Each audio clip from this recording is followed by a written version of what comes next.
محترم احبہ، رکوع اور سجدہ کے لائق فقط اللہ جل وعلا کی ذات ہے۔ لوگوں سے ملاقات کے دوران جھکنا یا سجدہ کرنا یہ ناجائز ہے۔ اگر یہ عبادت کی نیت سے ہو تو شرک ہے، اور تعظیم کی نیت سے ہو تو ماضی کی شریعتوں میں جائز تھا، اور شریعت محمدیہ صلی اللہ علیہ وآلہ وسلم یہ حرام اور گناہ کبیرہ ہے۔ جب بھی کسی سے مصافحہ کریں یا سلام کریں تو سیدھے کھڑے ہو کر مصافحہ کریں، وہ اگرچہ آپ کے بزرگ ہوں یا استاد ہوں یا والدین ہوں، کیونکہ رکوع اللہ جل وعلا کی بارگاہ کے ساتھ خاص ہے۔ اب کوئی یہ نہیں کہہ سکتا کہ ہم تو اپنے والدین یا استاد کی عبادت کی نیت سے نہیں جھک رہے، ہم تو احترام اور تعظیماً جھک رہے ہیں۔ تو یاد رکھیے، ہماری شریعت میں یہی گناہ کبیرہ ہے۔ شریعت محمدی صلی اللہ علیہ وآلہ وسلم میں ادب و تعظیم کی خاطر عزت دینے کے لیے کسی سے جھک کر ملنا حرام ہے، اور اگر کوئی مخلوق کے سامنے عبادت کی نیت سے جھکے تو اس کا یہ عمل شرک ہوگا۔ اب رکوع کیا ہوتا ہے؟ شریعت مطہرہ میں رکوع کا ادنا درجہ یہ ہے کہ انسان صرف اتنا جھکے کہ ہاتھ بڑھائے تو ہاتھ گھٹنوں تک پہنچ جائیں، جیسا کہ الدر المختار اور دیگر فقہ کی کتابوں میں اس کی وضاحت ہے۔ یعنی رکوع کا ادنا درجہ یہ ہے کہ انسان صرف اتنا جھکے کہ ہاتھ بڑھائے تو ہاتھ گھٹنوں تک پہنچ جائیں، اور مکمل رکوع، کامل رکوع یہ ہے کہ پیٹھ بالکل سیدھی ہو جائے۔ اب جب ہم لوگوں کو سمجھاتے ہیں کہ بھائی ملتے ہوئے جھکنا حرام ہے اگرچہ ادب و تعظیم کی نیت سے ہو، تو کچھ لوگ کہتے ہیں کہ ہم پورا رکوع تو نہیں کرتے بھائی، ہماری پیٹھ بالکل سیدھی نہیں ہوتی۔ تو اس مسئلہ کو اچھی طرح سمجھ لیجئے کہ اگر کوئی کامل رکوع نہیں بھی کرتا، صرف اتنا جھکتا ہے کہ ہاتھ بڑھائے تو گھٹنوں تک پہنچ جائیں، اللہ کی مخلوق کے سامنے اتنا جھکنا بھی حرام اور گناہ کبیرہ ہے، کیونکہ شریعت مطہرہ میں اسی کو رکوع کہتے ہیں۔ اگرچہ تعظیم کی نیت سے اور اگر عبادت کی نیت سے تو شرک ہے۔ ہاں، اگر اس حد سے بھی کم جھکتا ہے تو اس کا وہ جھکنا مکروہ ہے۔ اور یہاں اس بات کی وضاحت بھی کر دوں کہ بتوں کے آگے تعظیم کی نیت سے جھکنا بھی کفر ہے، کیونکہ یہ شعار کفر میں سے ہے، تعظیم بت کفر ہے۔ اگر کوئی کفار کے معبود کسی بت کے آگے عبادت سے نہیں تعظیم کی نیت سے جھکتا ہے تو وہ شرک تو نہیں کر رہا لیکن کفر کر رہا ہے۔ شرک خاص ہے، کفر عام ہے۔ ہر مشرک کافر ہوتا ہے لیکن ہر کافر مشرک نہیں ہوتا۔ ہاں، دونوں اسلام سے خارج ہیں۔ اچھا، یہ بات بھی اچھی طرح سمجھ لیجئے کہ یہ حکم فقط جھکنے کے حوالے سے ہے، سجدے کے حوالے سے، کیونکہ رکوع صرف اللہ جل وعلا کی ذات کے لیے خاص ہے۔ یہ حکم ہاتھ چومنے کے لیے نہیں ہے۔ اپنے والدین، اساتذہ اور شیوخ کے ہاتھ چومنے کے لیے جھکنا جائز ہے بلکہ مستحب ہے، کیونکہ اب آپ فقط تعظیماً جھک نہیں رہے، اب آپ کی نیت ہاتھوں کو چوم کر تعظیم کرنے کی ہے۔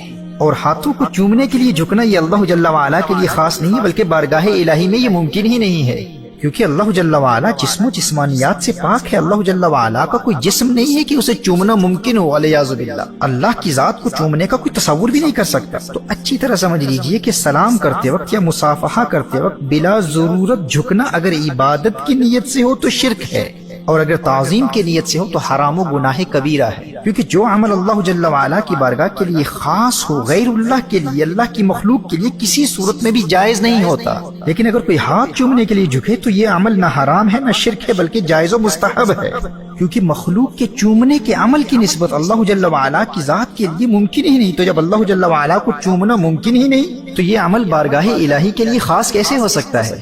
دیکھیے، شرک کیا ہوتا ہے؟ کسی کو اللہ کا شریک ٹھہرانا۔ تو یہاں پر کس کو اللہ کا شریک ٹھہرایا جا رہا ہے؟ جب چومنے کا عمل اللہ جل وعلا کی بارگاہ میں ممکن ہی نہیں تو غیر اللہ کو چوم کر ہم کس کو اللہ کا شریک ٹھہرا رہے ہیں؟ شرک تو اس صورت میں ہوتا ہے نا کہ اگر اللہ جل وعلا کو چومنا ممکن ہوتا اور یہ عمل اللہ جل وعلا کی بارگاہ کے لیے خاص بھی ہوتا، پھر کوئی مخلوق کو الہ مان کر، واجب الوجود مان کر عبادت کی نیت سے چومتا تو پھر کہا جاتا کہ فقط اللہ کو چومنا جائز ہے، عبادت کی نیت سے غیر اللہ کو چومنا شرک ہے۔ اب غیر اللہ کو چوم کر تم نے اس عمل میں غیر اللہ کو اللہ کا شریک بنا دیا، تو اس صورت میں اپنے بزرگوں، اپنے استاد، اپنے شیخ، اپنے والدین کے ہاتھ پاؤں چومنا شرک ہوتا۔ جب اللہ جل وعلا جسم سے پاک ہے، اللہ جل وعلا کو چومنے کو کوئی تصور ہی نہیں کر سکتا، اللہ جل وعلا کو چومنا ممکن ہی نہیں ہے، تو یہ عمل اللہ کی بارگاہ کے لیے خاص ہو ہی نہیں سکتا۔ تو اب اللہ کی مخلوق کے ہاتھ چومنے والے کو مشرک کیسے کہہ سکتے ہیں؟ وہ کس کو اللہ کا شریک ٹھہرا رہا ہے اور کس عمل میں شریک ٹھہرا رہا ہے؟ کس قدر جہالت اور بیوقوفی کی بات ہے۔ تو احترام و تعظیم کی نیت سے اپنے والدین، اپنے شیوخ، اپنے استاد کے ہاتھ کو چومنا یہ شرک کسی صورت میں نہیں ہو سکتا۔ ہاں، جھکنا اور سجدہ یہ صرف اللہ جل وعلا کی بارگاہ کے لیے خاص ہے۔ اب کوئی اگر اپنے والدین، استاد یا شیخ یا کسی بڑے کے آگے جھکے تو اگر وہ عبادت کی نیت سے جھکتا ہے تو وہ مشرک ہے، اور اگر تعظیم اور احترام کی نیت سے جھکے تو وہ حرام و گناہ کبیرہ کر رہا ہے۔ لیکن احترام و تعظیم کی نیت سے چومنے کے لیے جھکنا یہ نہ حرام ہو سکتا ہے نہ شرک ہو سکتا ہے۔ ہاں اگر اسے شرک سمجھنے والا اگر مجسمہ کی طرح اللہ جل وعلا کے لیے انسانوں جیسے ہاتھ اور مخلوق کی طرح پاؤں اور دیگر اعضاء کا اعتقاد رکھتا ہے علیاذ باللہ، تو اسے میری کتاب سبحان الرحمن عن الجسم والجہت والمکان کا مطالعہ ضرور کرنا چاہیے۔ اس کتاب میں فقیر نے ماضی کے مجسمہ اور مشبہ اور مجسمہ زمانہ کا مدلل رد کیا ہے الحمدللہ۔ لیکن دور حاضر کی یہ لوگ جب ان سے پوچھا جائے کہ کیا تم اللہ جل وعلا کے لیے انسانوں جیسے ہاتھ اور اللہ جل وعلا کے لیے پاؤں کا اعتقاد رکھتے ہو اور کیا تم سمجھتے ہو کہ اللہ جل وعلا کے پاؤں اور ہاتھوں کو چومنا ممکن ہے علیاذ باللہ، تو یہ فوراً کہتے ہیں کہ استغفر اللہ، ہم تو ایسے عقیدے کو کفر مانتے ہیں، ہمارے نزدیک تو یہ کفر ہے۔ تو جب تم اللہ جل وعلا کی ذات کو چومنا ممکن ہی نہیں سمجھتے تو اللہ کے بندوں کے ہاتھ پاؤں چومنے کو شرک کیسے کہتے ہو؟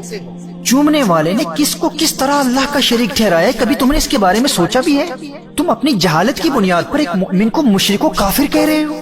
ایسے نادانوں کو پیار سے سمجھایا جائے کہ کیا نبی کریم صلی اللہ علیہ وآلہ وسلم کو اللہ کی مخلوق مانتے ہو؟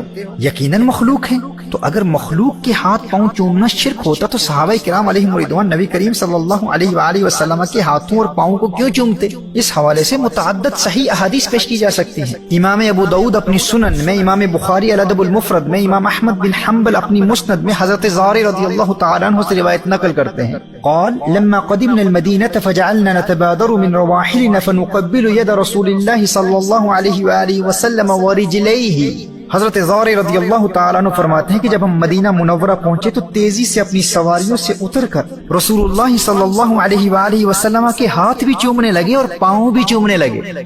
اب کیا نبی کریم صلی اللہ علیہ وآلہ وسلم کے ہاتھ اور پاؤں چومنے پر یہ شرک کا فتویٰ تم صحابہ کرام علیہم رضوان کی ذات پر بھی لگاؤ گے؟